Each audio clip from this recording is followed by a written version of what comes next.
अस्सलामुअलैकुम नाजरीन, प्यारे नीमो के आज के एपिसोड में दिखाया गया कि आलम पहुंच जाता है ताहिरा बेगम के पास और उसे सारी सिचुएशन बताता है निम्रा की।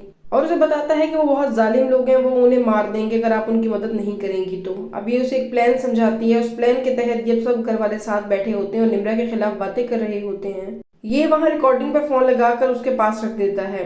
तब ताहिरा ये तमाम बातें भी सुन रही होती है। इस फोन रिकॉर्डिंग से साफ जाहिर हो रहा था कि ये उन लोगों की जान लेना चाहते हैं। ये फोन रिकॉर्डिंग सुनने के बाद ताहिरा कह देती है कि मुझे तो यकीन आ गया है इस बात पर कि तुम दोनों सच कह रहे थे और तुम वाहिद इंसान हो उस घर में जो निम्रा और शयान की मदद कर सकते हो। अभी उसे बताती है कि उसे किस तरह निम्रा और शयान को वहां से लेकर निकलना है।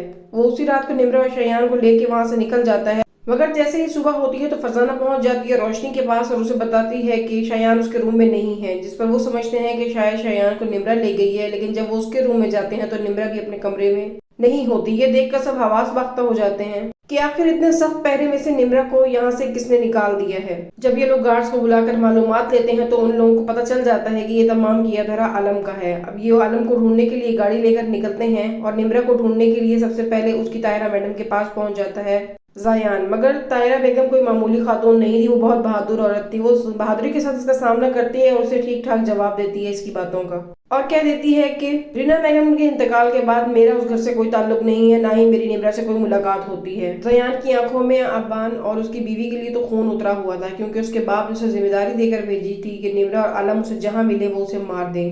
इसी दौरान आलम मिल जाता है उसके बंदों को और वो उसे मार देते हैं। मगर निम्रा किसी तरीके से फरार होकर अपनी उस दोस्त के घर पहुंच जाती है जिसकी मुलाकात उससे ताहिरा मैडम के शेल्टर हाउस में हुई थी। वो उसे बहुत इज्जत से अपने घर में रखती है और उससे पूछती है कि आलम कहाँ गया। वो रोते हुए बताती है कि उसको मार दिया उन जालिमों ने और मेरा अबान भी अब उनके कब्जे में है। मैं बहुत मुश्किल से अपने बेटे को वहां से लेकर निकली हूँ। रोशनी अपने शौहर के साथ अबान से मिलने के लिए पहुंच जाती है और वहां खड़े लड़के से कहती है कि इसके हाथ खोल दो। वो मना करता है लेकिन वो कहती है नहीं, तुम इसके हाथ खोल दो। अबान बेचारा समझ रहा था कि ये उसे छुड़ाने के लिए आई है, मगर जैसे ही रोशनी अपनी असलियत उसके सामने दिखाती है जो उसने आज तक छुपा के रखी थी, तो अबान उसको धक्का देकर जमीन पे फेंक देता है। रोशनी बेहोश हो जाती है और अबान वहां से भाग जाता है।